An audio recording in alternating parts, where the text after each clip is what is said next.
আলহামদুলিল্লাহি রাব্বিল আলামিন ওয়াসসালাতু ওয়াসসালামু আলা সাইয়্যিদিল মুরসালিন আম্মা বা'দ ফাউযু বিল্লাহি মিনাশ শাইতানির রাজীম বিসমিল্লাহির রহমানির রহিম আসসালাতু ওয়াসসালামু আলাইকা ইয়া রাসূলুল্লাহ ওয়া আলা আলিকা ওয়া আসহাবিকা ইয়া হাবিবাল্লাহ আসসালাতু ওয়াসসালামু আলাইকা ইয়া নবিয়াল্লাহ ওয়া আলা আলিকা ওয়া আসহাবিকা ইয়া নূরাল্লাহ। প্রিয় ইসলামী ভাইরা এবং মাদানী চ্যানেলের দর্শকবৃন্দ, মাদানী চ্যানেলের ধারাবাহিক অনুষ্ঠান নেককার রমণী, এই অনুষ্ঠানে আপনাদেরকে স্বাগতম। আসুন ভালো ভালো নিয়ত সহকারে আমরা এই অনুষ্ঠানকে দেখার প্রস্তুতি নিই। নবী পাক সাল্লাল্লাহু তাআলা আলাইহি ওয়া আলিহি ওয়াসাল্লাম ইরশাদ ফরমান, নিয়াতুল মুমিনি খায়রুম মিন আমালিহি, মুমিনের নিয়ত তার আমল চেয়ে উত্তম। তাই যত ইচ্ছে ভালো নিয়ত করুন, ইনশাআল্লাহ আজ্জা ওয়া জাল ততই সওয়াব আমল নামায় লিখে দেয়া হবে। এতটুক নিয়ত করে নিন। আল্লাহ তাআলার সন্তুষ্টি এবং সওয়াব অর্জনের জন্য আজকের এই বয়ান প্রথম থেকে শেষ পর্যন্ত দেখব, শুনবো ইনশাআল্লাহ আজ্জা ওয়া জাল। দুরূদ শরীফের অসংখ্য ফজিলত এবং বরকত রয়েছে। নবী পাক সাল্লাল্লাহু তাআলা আলাইহি ওয়া আলিহি ওয়াসাল্লাম ইরশাদ করেন, আমার উপর দুরুদে পাক পাঠ করাটা পুল সিরাতের উপর নূর হবে। যে ব্যক্তি জুমার দিন আমার উপর ৮০ বার দুরূদ শরীফ পড়বে, তার ৮০ বছরের গুনাহ ক্ষমা হয়ে যাবে। সুবহানাল্লাহ। সাল্লু আলাল হাবিব সাল্লাল্লাহু তাআলা আলা মুহাম্মদ সাল্লাল্লাহু আলাইহি ওয়াসাল্লাম, সালাতাও ওয়া সালামান আলাইকা ইয়া সাইয়্যিদি ইয়া রাসূলুল্লাহ। প্রিয় ইসলামী ভাইরা, মাদানী চ্যানেলের দর্শকবৃন্দ, আজকের এই পর্বে এমন এক মহান ব্যক্তিত্বের আলোচনা হবে। এমন একজন মহান আল্লাহর ওলিয়া, অর্থাৎ মহিলা ওলি, যার মাধ্যমে অনেক বড় আমরা নিয়ামত পেয়েছি এবং তার জীবনী সম্পর্কে কিছু আমরা আলোচনাও শুনব এবং সেই পবিত্র আত্মা, পবিত্র ব্যক্তিত্বকে আমরা আজকের এই পর্বে ইনশাআল্লাহ আজ্জা ওয়া জাল শুনব। তিনি হলেন ফাতেমা বিনতে সওমাঈ রহমতুল্লাহ তাআলা আলাইহা। তার কুনিয়াত হচ্ছে উম্মুল খায়ের, উপাধি হচ্ছে আমাতুল জব্বার। উম্মুল খায়ের ফাতেমা রাদিয়াল্লাহু তাআলা আনহা অত্যন্ত মুত্তাকি, পরহেজগার ও খোদাভীতি মহিলা ছিলেন। তিনি রহমতুল্লাহ তাআলা আলাইহা ইমামে হুসাইন রাদিয়াল্লাহু তাআলা আনহুর বংশধর ছিলেন, অর্থাৎ হুসাইনি সৈয়দা ছিলেন। তিনি রহমতুল্লাহ তাআলা আলাইহার আরেকটি মাহাত্ম্য হচ্ছে, এবং সে পরিচিতি যদি তুলে ধরি আপনারা বুঝতে পারবেন তিনি কার সম্মানিতা মা ছিলেন। তিনি ছিলেন বড় পীর রওশন জমির শেখ আব্দুল কাদির জিলানী রহমতুল্লাহ তাআলা আলাইহের সম্মানিতা আম্মাজান। তিনি রহমতুল্লাহ তাআলা আলাইহার বিবাহ আরিফ বিল্লাহ ও মুত্তাকি পরহেজগার ব্যক্তিত্ব সৈয়দ আবু সালেহ মুসা জঙ্গি দোস্তের সাথে হলো। হযরতে মুসা জঙ্গি দোস্ত রহমতুল্লাহ তাআলা আলাইহি তিনিও ইমামে হাসান রাদিয়াল্লাহু তাআলা আনহুর বংশধর ছিলেন। এভাবে আমার গৌসে পাক রাদিয়াল্লাহু তাআলা আনহু হাসানি ও হুসাইনি সৈয়দ ছিলেন। এই জন্য তো আমার আকা আলা হযরত রহমতুল্লাহ তাআলা আলাইহি হাদাইকে বখশিশ শরীফে বলেন, নওয়াবি মিহ আলাवी ফসল বতুলি গুলশন, হাসানি ফুল হুসাইনি হে মহকনা তেরা। বর্ণিত রয়েছে হযরতে সৈয়দনা আবু সালেহ মুসা জঙ্গি দোস্ত রহমতুল্লাহ তাআলা আলাইহি, যার সাথে উম্মুল খায়ের ফাতেমা রহমতুল্লাহ তাআলা আলাইহার বিবাহ হয়েছিল, এবং বিবাহ হওয়ার কারণ কি দাঁড়ালো, আসুন আমরা এই ঘটনা থেকে জানতে পারবো। হযরতে সৈয়দনা আবু সালেহ মুসা জঙ্গি দোস্ত রহমতুল্লাহ তাআলা আলাইহি নদীর কিনারায় বসেছিলেন। একটি আপেল ভেসে যাচ্ছিল। তিনি রহমতুল্লাহ তাআলা আলাইহি উঠিয়ে সেটা খেয়ে ফেললেন। আপেল খাওয়ার পর তার অন্তরে আল্লাহ তাবারক ওয়া তাআলার ভয় সঞ্চার হলো এবং তিনি চিন্তিত হলেন যে জানি না এই আপেলের মালিক কে, কেমন মুত্তাকি যুবক ছিলেন। আপেল খেয়ে তো নিলেন, এরপরে চিন্তিত অবস্থায় পড়ে গেলেন যে আমি তো আপেল খেয়ে নিলাম, কিন্তু সে আপেলের মালিককে আমি তো বিনা অনুমতিতে খেয়ে নিয়েছি। এবং তিনি চিন্তায় পড়ে গেলেন খাওয়া হালাল হলো কিনা। অতঃপর তিনি মালিকের সন্ধানে বের হলেন। দীর্ঘ পথ তিনি চললেন, নদীর কিনারায় চলতে চলতে চলতে নদীর কিনারাতে আপেলের গাছ একটি দেখতে পেলেন, যার ডাল নদীর দিকে ঝুঁকে রয়েছে। তিনি অনুমান করলেন হয়তোবা এই গাছের ফলই ভেসে গিয়েছে এবং আমি সেটা খেয়ে ফেলেছি। এবং লোকদের থেকে জিজ্ঞাসা করলেন এই গাছের মালিক কে। তো তিনি সন্ধান পেলেন যে এই গাছের মালিক হযরতে আব্দুল্লাহ সৌমাঈ রহমতুল্লাহ তাআলা আলাইহি। তিনিও অনেক মুত্তাকি পরহেজগার ছিলেন, যিনি আমার গৌসে পাকের নানা ছিলেন। তো তিনিও কারামতপূর্ণ আল্লাহর ওলি ছিলেন এবং হযরতে উম্মুল খায়ের ফাতেমার শ্রদ্ধেয় আব্বাজান ছিলেন।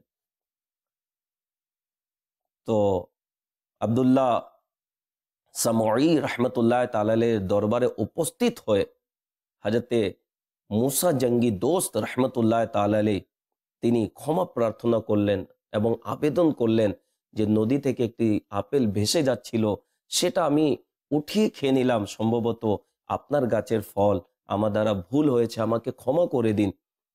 হযরতে সৈয়দনা আব্দুল্লাহ সৌমাঈ রহমতুল্লাহ তাআলা তিনিও যেহেতু আল্লাহর ওলি ছিলেন, তিনি ভিলায়েতের চোখ দিয়ে এটা জানতে পারলেন যে এই যুবক যে একটি আপেল ক্ষমা করানোর জন্য এত দীর্ঘ পথ অতিক্রম করে আমার কাছে এসেছে, সে সাধারণ যুবক নয়।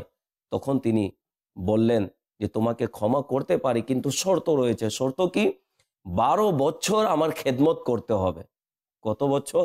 12 বছর খেদমত করতে হবে। এবং তিনি রহমতুল্লাহ তাআলা আলাইহি সেই শর্তকে মেনে নিলেন। 12 বছর, এক যুগ তিনি খেদমত করলেন।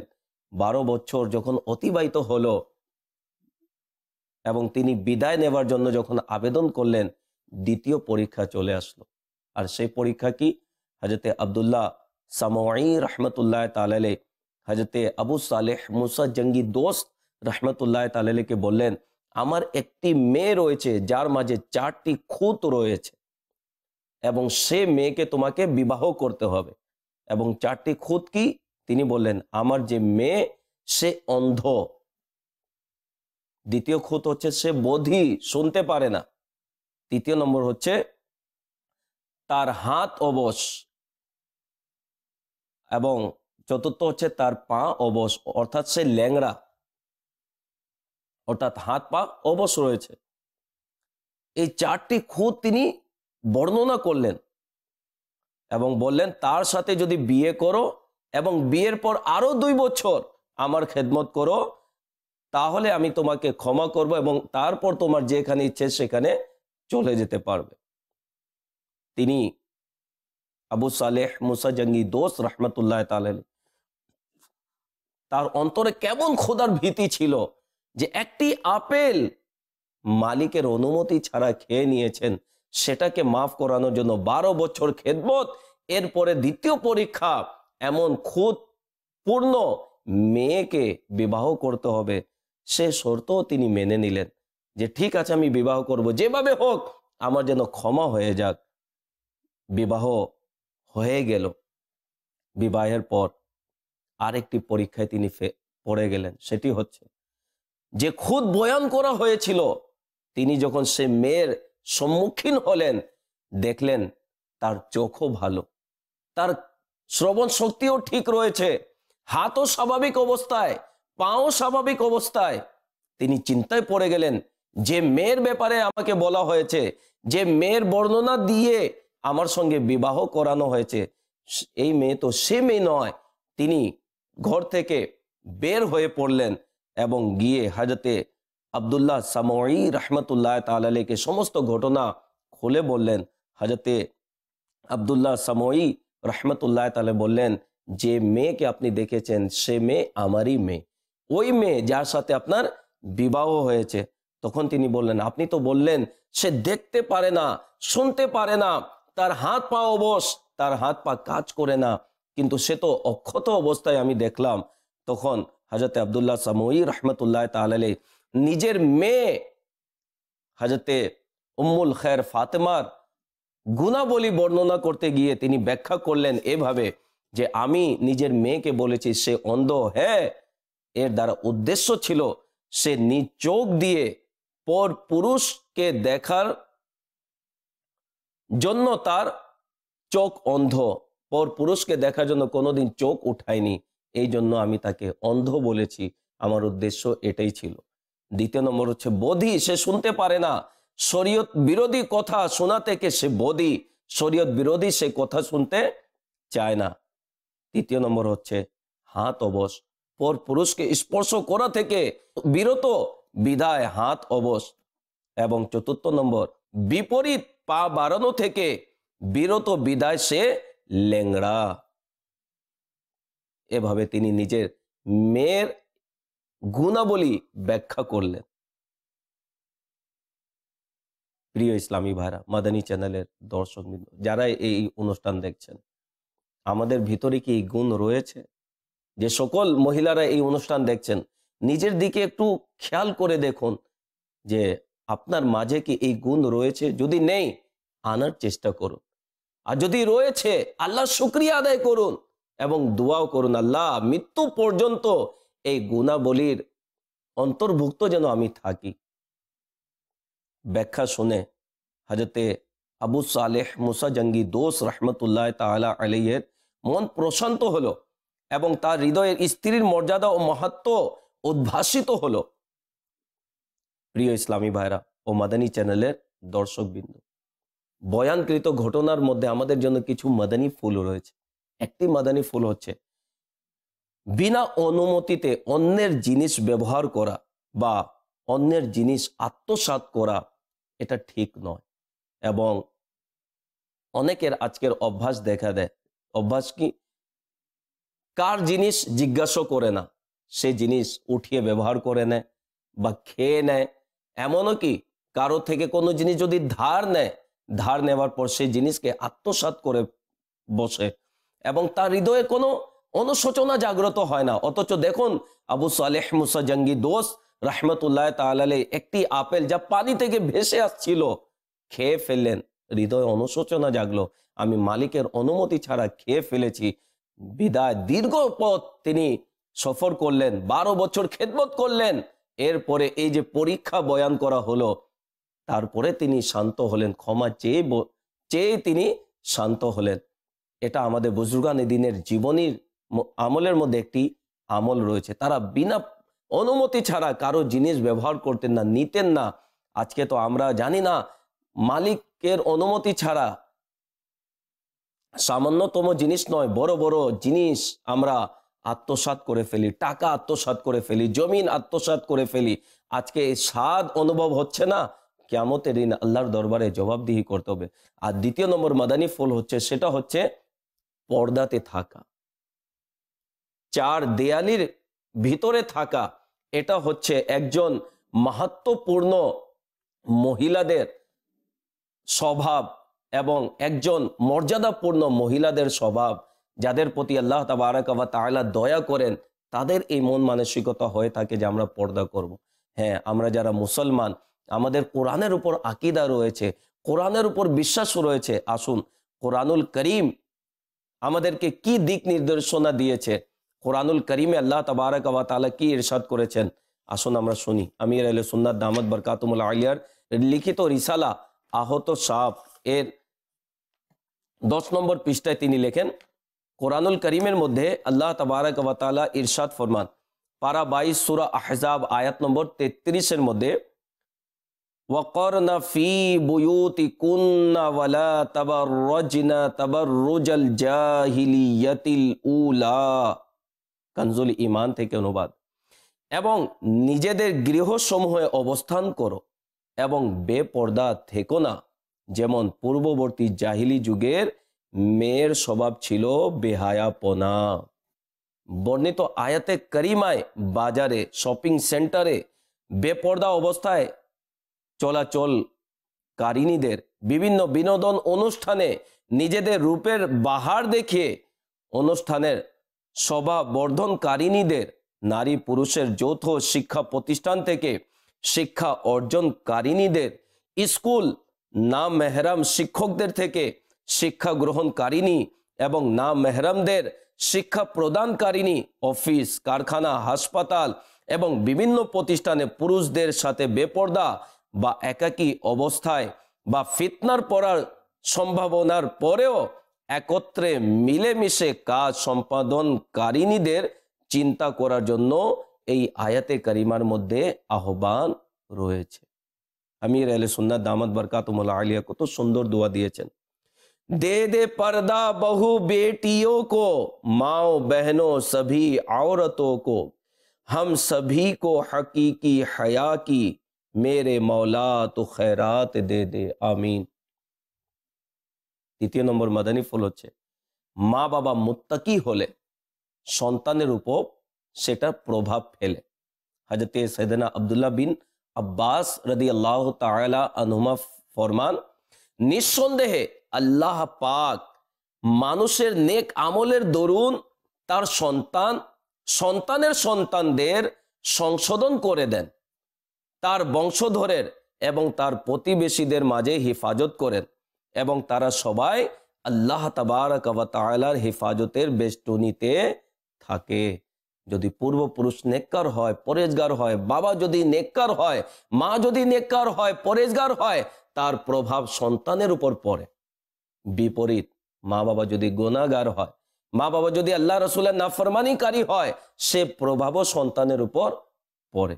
এই জন্য আমরা যারা অভিভাবক, যারা এই অনুষ্ঠান দেখছেন, আপনি মা, আপনি বাবা, আপনার চিন্তা করা উচিত, আমি কি এমন আমল করি যে আমলের প্রভাব আল্লাহ রাসূলের দয়াতে আমার সন্তানের উপর পড়ছে কিনা? আমি কি কোরআন হাদিসের আলোকে নিজের জীবনকে গড়ে তুলেছি যার প্রভাব আমার সন্তানের উপর পড়বে? আজকে সন্তান যদি এদিক সেদিক হয়ে যায়, গুনার মধ্যে যখন পড়ে যায়, আমরা চিন্তিত হয়ে যায়। প্রথমে নিজের দিকেও চিন্তা করুন, আমাদের অবস্থা কেমন, আমাদের আমল কেমন, আমাদের চরিত্র কেমন। আমার ছেলে আমার সঙ্গে তার 15-20 বছর অতিবাহিত হয়েছে, সে কি আমাকে ঘরে নামাজ পড়তে দেখেছে? বাবার চিন্তা করুন, সে কি আমাকে মসজিদে দিকে যেতে দেখেছে? আমাকে দেখিনি, তাহলে আমি কিভাবে নিজের সন্তানকে নামাজি বানাতে পারবো? কিভাবে নিজের সন্তানকে মুত্তাকি বানাতে পারবো? হযরতে সৈয়দাতুনা উম্মুল খৈর ফাতেমা রহমতুল্লাহ তাআলা আলাইহা এবং তার স্বামী হযরতে সৈয়দনা আবু সালেহ মুসা জঙ্গি দোস্ত রহমতুল্লাহ তাআলা আলাইহি উভয়ে মুত্তাকি ছিলেন, উভয়ে পরেজগার ছিলেন, উভয়ের অন্তরে আল্লাহ তাবারক ওয়া তাআলার ভয়ভীতি ছিল বিদায় এমন মুত্তাকি পরিবারে কে জন্মগ্রহণ করলেন? পীরে পীরা মীরে মীরা বড় পীর শেখ আব্দুল কাদির জিলানী রহমতুল্লাহ তাআলা আলাইহি। কেমন সন্তান ছিলেন? আসুন গৌসে পাক রহমতুল্লাহ তাআলার ব্যাপারে শুনেনি, এমন মা বাবার ঘরে কেমন সন্তান পৃথিবীতে আগমন করেছে। আমার গৌসে পাক রহমতুল্লাহ তাআলা আলাইহি তিনি জন্মগত ওলি ছিলেন।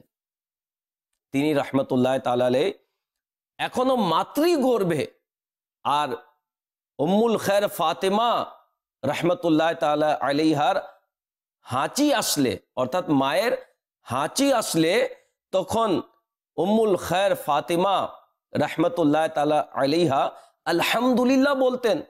তখন আমার গৌসে পাক মায়ের গর্ভ থেকেই জবাব স্বরূপ ইয়ারহামুকিল্লাহ বলতেন। গৌসে পাক রহমতুল্লাহ তাআলা আলাইহি পহেলা রমজানুল মুবারক সোমবারের দিন সুবহে সাদিকের সময় দুনিয়াতে তশরিফ আনলেন, আর ওই সময় ঠোঁট একটু একটু নড়ছিল এবং ওই ঠোঁট মুবারক দিয়ে যে শব্দ বের হচ্ছিল সেটা কি? আল্লাহ আল্লাহ আল্লাহ শব্দ ছিল। যেদিন গৌসে পাক রহমতুল্লাহ তাআলা আলাইহির জন্ম হয়, ওই দিন তিনি রহমতুল্লাহ তাআলা আলাইহির জন্মভূমি জিলান শরীফে 1100 বাচ্চার জন্ম হয়। তাদের সবাই ছেলে সন্তান ছিল এবং সবাই আল্লাহর অলি হয়েছিলেন। গসে পাক রহমতুল্লাহ তাআলা আলাইহি তিনি জন্মগ্রহণ করার পরপরই মাহে রমজানের দিন ছিল, মায়ের দুধ পান করতেন না। ওনার আম্মা বলেন যে আমার সন্তান আব্দুল কাদের জিলানী তিনি দিনের বেলায় দুধ পান করতেন না, এবং এভাবে পরিপূর্ণ রমজান মাস আমার গসে পাক অতিবাহিত করলেন। একজন কবি বলেছেন, গসে আজম ওয়ালি হর আন মে ছোড়া মা কা দুধ রমজান মে। আমার গসে পাক রহমতুল্লাহ তাআলা আলাইহির আম্মা জান উম্মুল খৈর ফাতেমা রহমতুল্লাহ তাআলা আলাইহার একটি গুণ আরো ছিল, কি? তিনি অধিক কোরআনুল করিমের তিলাওয়াত করতেন, কোরআনুল করিমের তিলাওয়াতকে ভালোবাসতেন, কোরআনুল করিমের তিলাওয়াত করতেন। হ্যাঁ, আমার গসে পাক রহমতুল্লাহ তাআলা আলাইহির কারামতে আসছে যে 5 বছর বয়সে যখন সর্বপ্রথম বিসমিল্লাহ পাঠ করার আনুষ্ঠানিকতার জন্য জনক বুজুর্গের কাছে বসলেন, তখন আউযু বিল্লাহ ও বিসমিল্লাহ পাঠ করে সূরা ফাতিহা এবং আলিফ লাম মিম থেকে 18 পারা পর্যন্ত তিলাওয়াত করে শুনিয়ে দিলেন। ওই বুজুর্গ রহমতুল্লাহ তাআলা আলাইহি বললেন, বেটা আরো পাঠ করো, আরো তিলাওয়াত করো। আমার গসে পাক রহমতুল্লাহ তাআলা বললেন, বাস আমার এতটুকুই মুখস্থ আছে, যখন আমি আমার মায়ের গর্ভে ছিলাম সে সময় তিনি তা পাঠ করতেন, আমি শুনে শুনে মুখস্থ করে নিয়েছি। সুবহানাল্লাহ। আমার গসে পাক রহমতুল্লাহ তাআলা আলাইহি ছোট ছিলেন, সে সময় তার বাবা ইন্তেকাল করলেন। উম্মুল খৈর ফাতেমা স্বামীর ইন্তেকালের পর অত্যন্ত ধৈর্য ধারণ করে নিজ সন্তানের লালন পালন ও শিক্ষা দীক্ষার দায়িত্ব গুরুত্ব সহকারে আদায় করলেন। তার তরবিয়ত ও দীক্ষায় গসে পাক রহমতুল্লাহ তাআলা আলাইহির চারিত্রিক বৈশিষ্ট্যের মাধ্যম হয়েছে, এবং সন্তানকে প্রায় নসিহত করতে। মাদ্রাসার প্রাথমিক শিক্ষা শেষ হওয়ার পর আরো জ্ঞান অর্জনের জন্য নিজ সন্তান আব্দুল কাদের জিলানী রহমতুল্লাহ তাআলা আলাইহিকে বাগদাদে পাঠিয়ে দিলেন। পাঠানোর সময় সন্তানের মাথায় হাত বুলিয়ে আদর করে উম্মুল খৈর ফাতেমা রহমতুল্লাহ তাআলা আলাইহা ফরমালেন, আমার চোখের মণি, তোমার বিরহ এক মুহূর্তের জন্য আমার সহ্য হয় না। যেহেতু তুমি ইলমে দ্বীন অর্জন করার জন্য যাচ্ছ, সেহেতু ধৈর্য ধারণ করলাম। আমি চাই তুমি জ্ঞান অর্জনে সফলতা অর্জন করো। তোমার বাবা রেখে যাওয়ার 80 দিনার আমার কাছে রয়েছে, তা থেকে 40 দিনার তোমাকে দিলাম। আর মনে রেখো, কখনো মিথ্যা বলবে না। আল্লাহ তাআলা তোমার হিফাজত করো। এই নসিহত করে বিদায় দিলেন। সফরকালে পথে ডাকাতরা কাফেলার সবাইকে লুটে নিল। গসে পাক রহমতুল্লাহ তাআলা আলাইহির কাছে একজন ডাকাত এসে জিজ্ঞাসা করলো, তোমার কাছে কি রয়েছে? আমার গসে পাক রহমতুল্লাহ তাআলা আলাইহি সত্যি সত্যি বলে দিলেন, আমার কাছে 40টি দিনার রয়েছে। সে বিশ্বাস করেনি। আরেকজন আসলো, তাকেও তিনি সত্য কথা বলে দিলেন। শেষ পর্যন্ত ডাকাত যখন নিজের সঙ্গীদের থেকে রিপোর্ট নিল, কেউ তো বাকি নেই, সবাই বলল না কেউ বাকি নেই, কিন্তু একজন ছোট বাচ্চা রয়েছে, যার কাছে জিজ্ঞাসা যখন করলাম সে এরূপ কথা বলেছে। ডাকাতের সর্দার বলল, ডেকে আনো। ডেকে আনা হলো। আমার গসে পাক রহমতুল্লাহ তাআলা আলাইহিকে সে সর্দার যখন জিজ্ঞাসা করলো, গসে পাক পূর্বের মতো সত্য বলে দিলেন, আমার কাছে 40টি দিনার রয়েছে। গসে পাক রহমতুল্লাহ তাআলা আলাইহির এই সত্য কথা শুনে সে ডাকাতদের সর্দার সে বিস্মিত হলো, আশ্চর্যিত হয়ে তাকে বলল যে, তুমি আমাকে কেন সত্য বলে দিলে? তখন আমার গসে পাক রহমতুল্লাহ তাআলা আলাইহি তিনি বললেন, আমি যখন ঘর থেকে বের হয়েছিলাম, আমার মা নসিহত করেছিল, বেটা কখনো মিথ্যা বলিও না। বিদায় মাকে আমি প্রতিশ্রুতি দিয়েছিলাম, ওয়াদা করেছিলাম আমি সত্য বলবো, আমি সত্য বলে দিলাম। সে সর্দারের অন্তরে অনুশোচনা জাগ্রত হলো, এবং অনুশোচনা জাগ্রত যখন হলো যে তুমি নিজের মায়ের কাছে ওয়াদা করেছো, সে ওয়াদাকে নিভানোর জন্য তুমি আমার কাছে সত্য বলে দিলে, অথচ আমাদের কাজ হচ্ছে ধন সম্পদ লুটে নেয়া। আমি তো আমার রব আজ্জা ওয়া জাল্লার কাছে কত ওয়াদা করেছি, আমিও তো ওয়াদা ভঙ্গ করি।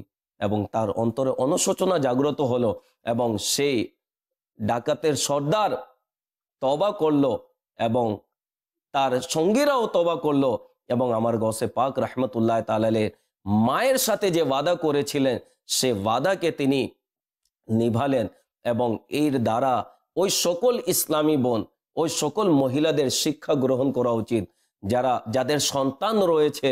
আমরা নিজের সন্তানদেরকে কি শিক্ষা দিচ্ছি? আমরা কি এভাবে নিজের সন্তানদেরকে নসিহত করি? আমরা কি নিজের সন্তানদেরকে এভাবে শিক্ষা দেই? যদি দিয়ে না থাকি, দেওয়া উচিত। হাদিস শরীফের মধ্যে নবী করিম সাল্লাল্লাহু তাআলা আলাইহি ওয়াসাল্লাম ইরশাদ করেছেন, আসুন চারটি বাণী আমরা শুনি, নিজেকে ও নিজের পরিবার বর্গকে ওই আগুন থেকে রক্ষা করো। তখন সাহাবায়ে কেরাম আলিম রিদওয়ান আরজ করলেন, ইয়া রাসূলুল্লাহ সাল্লাল্লাহু আলাইহি সাল্লাম, আমরা নিজের পরিবার বর্গকে কিভাবে আগুন থেকে বাঁচাতে পারি? তখন হুজুর সাল্লাল্লাহু তাআলা আলাইহি ওয়াসাল্লাম ইরশাদ করলেন, তাদেরকে এই কাজের আদেশ দাও যা আল্লাহ তাআলার পছন্দনীয় এবং সে কাজ করা থেকে নিষেধ করো যা আল্লাহ তাআলার অপছন্দনীয়। হুজুর সাল্লাল্লাহু আলাইহি ওয়াসাল্লাম ইরশাদ করেন, নিজের সন্তানদের তিনটি অভ্যাসের শিক্ষা দাও। এক, নিজের নবীর ভালোবাসা। দুই, আহলে বাইতের ভালোবাসা। এবং তিন, কোরআনুল করিমের শিক্ষা। আরো ইরশাদ ফরমান, সন্তানের প্রতি পিতা মাতার উপর অধিকার রয়েছে যে তাদের ভালো নাম রাখবে এবং উত্তম আদব শিখাবে। তিরমিজি শরীফের হাদিস, হুজুর সাল্লাল্লাহু আলাইহি ওয়াসাল্লাম ইরশাদ ফরমান, কোন পিতা তার সন্তানকে এমন দান দেয়নি যা উত্তম আদব থেকে শ্রেষ্ঠ। প্রিয় ইসলামী ভাইরা, মদনী চ্যানেলের দর্শকবৃন্দ, আমরা শুধু সন্তানের দুনিয়ার দিকে চেয়ে রয়েছে। আমরা সন্তানের দুনিয়া সচ্ছল কিভাবে হবে, তার ভবিষ্যৎ কিভাবে হবে, চিন্তা ভাবনা ভালো, খারাপ নয়, কিন্তু তার পরকালের চিন্তা আমরা করেছি, তার কবরের চিন্তা আমরা করেছি, তার আখিরাতের আমরা চিন্তা করেছি কেন? মনে রাখবেন, প্রত্যেক বয়সের লোক মারা যায়।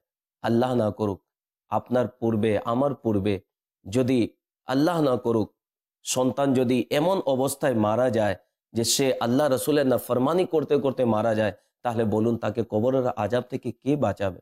আমার গৌসে পাকের আম্মা জানকে দেখুন, ছোটবেলা থেকে নিজের সন্তানকে কত আদব শিক্ষা দিয়েছেন, নসিহত করেছেন, বিদায় গৌসে পাকের আজকে মর্যাদা দেখুন। তো আমরা নিজের সন্তানকে কি শেখাচ্ছি? হাতে মোবাইল দিয়ে দিলাম, ও মোবাইলের মাধ্যমে কি অশ্লীলতা করছে আমরা জানি না।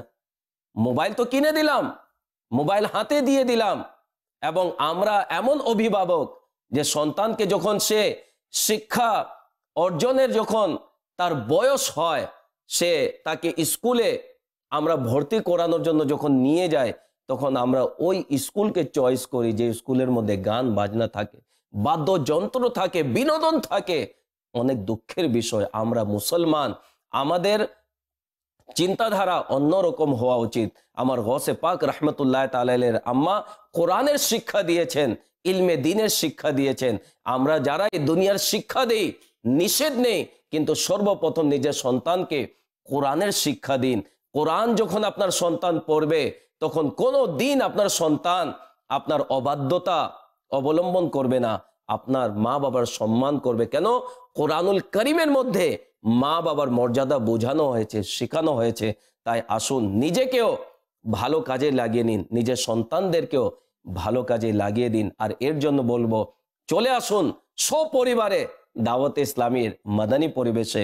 আপনি মা, ইসলামী বোনদের মাদানী কাজের মধ্যে অংশগ্রহণ করুন। বাবা, আপনি ইসলামী ভাইদের কাজে অংশগ্রহণ করুন। আপনার ছেলে সন্তান ছোট রয়েছে, তাদেরকে জামিয়াতুল মদিনাতে দিয়ে দিন, মাদ্রাসাতুল মদিনাতে দিয়ে দিন। ইনশাআল্লাহ আজ্জা ওয়া জাল দাওয়াতে ইসলামী আমাদেরকে এমন একটি পরিবেশ দিচ্ছে যার মাধ্যমে বাবারও সংশোধন হচ্ছে, মায়েরও সংশোধন হচ্ছে, ছেলে সন্তান সন্ততি যারা রয়েছে তাদেরও সংশোধন হচ্ছে। আল্লাহ তাআলা আমাদের সকলকে বাকি জীবনকে আল্লাহ এবং তার রাসূলের আনুগত্য করে অতিবাহিত করার তৌফিক দান করুক। আমিন। বিজাহিন নবিয়িল আমিন সাল্লাল্লাহু আলাইহি ওয়াসাল্লাম। সাল্লু আলাল হাবিব সাল্লাল্লাহু তাআলা আলা মুহাম্মদ সাল্লাল্লাহু আলাইহি ওয়াসাল্লাম।